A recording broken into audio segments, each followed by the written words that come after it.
With South Carolina and Tennessee having improved quarterback play, Georgia replacing so many critical pieces, I know where this is going, and the potential consequences of success, hello, proprietary, that's terminology born on this show. What are the odds one of them can pull the upset this fall? Early at Williams-Brice Stadium and after Florida, not the most favorable spots for Georgia. So what College Football Unlimited means here is he's looking at the schedule. Georgia goes to South Carolina in week 3. They play Oregon in week 1. They got a tune-up game in week 2, and then they go to South Carolina in week 3. And then Georgia plays Tennessee in week 10, but it's right after the Florida game. So, it's reasonable to say, South Carolina, Tennessee, they got a decent schedule situation, at least against Georgia. Now, I'm a lot more interested in that quarterback situation. I'm a lot more interested in what Hendon Hooker is going to be this year. And then, obviously, when we look at South Carolina, Spencer Rattler is not an unknown commodity because we've seen him before, but yet how it's going to shake out at South Carolina, I guess it would be fair to say it's still a little bit unknown. And unlike Tennessee, who plays this game in week 10, South Carolina gets them early in the season. Now, I'll say this. I have long believed that South Carolina is the most underrated home field advantage in the SEC, and Georgia goes up there early. Georgia's got a lot to replace, obviously, but they don't, presumably, replace anything at quarterback. I say presumably because there are a lot of folks in and around Athens who look and say, Stetson Bennett, thank you for winning us a national championship, but we got Vandergriff over here, we got Beck over here. They're really talented. They had a lot of stars next to their name coming out of high school.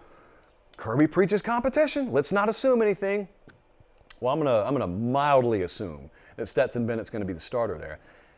That does not give Georgia some wild talent edge at quarterback. Now, what they're going to have always against these teams for the foreseeable future is a roster edge, but they won't have a Bryce Young level talent advantage in and of itself over these teams.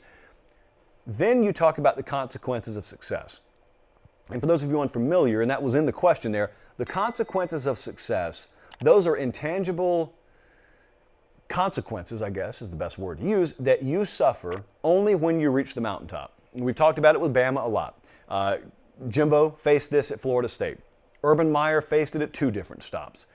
It's a set of problems that only exist for the ultra successful. There's a misnomer out there that once you get to the mountaintop, Dabo's dealing with it right now at Clemson. Once you get to the mountaintop, the misnomer is, oh, well, you don't really have to worry about this, and that anymore like you used to. That may be true.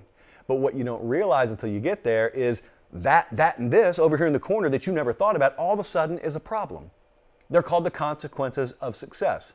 When you're more successful, you don't rid yourself of the amount of problems you have to deal with. You just get a new set of problems. Now, it's a privilege because by default, the only way you're ever going to deal with them is if you've won something big. Georgia just won something big. Saban won his first title at Bama in 2009. His worst season followed in 2010. They lost 3 games. When Urban Meyer won the national title in 2008 at Florida, 2009 they couldn't get it done, and then 10 it just falls apart. When Jimbo won it in 2013, they went undefeated before the playoff the next year, but they got run in the playoff, and then the program eventually fades back into obscurity and it goes off the rails completely a few years later. There are countless examples throughout history of programs that have gotten there, and then all of a sudden you look and you say, why aren't they just onward and upward? It's the consequences of success. You can never nail it down. It's not like you have the skill to say, that's going to cost them in this game.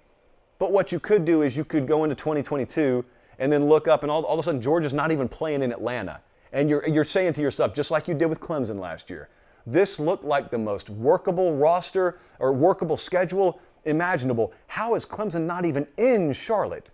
Maybe you say that about Georgia this year. Maybe they lose 2 or 3 regular season games and you're asking yourself, how is this possible? Do you remember how easy this path looked back in September?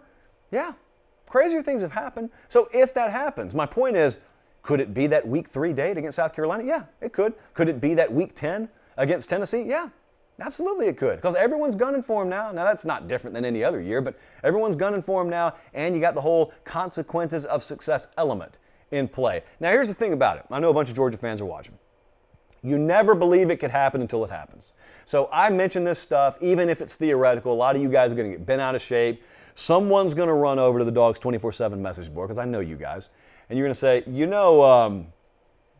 he predicted us to lose to either Tennessee or South Carolina. No, I didn't. I just said crazy things aren't out of the realm of possibility. I'm doing that Italian emoji thing here. It's not out of the realm of possibility this year is all I'm saying. So if it were to happen, short of an obvious candidate like Florida, yeah, those would be two prime candidates to pull upsets this year. I am not ready here in March to predict that though.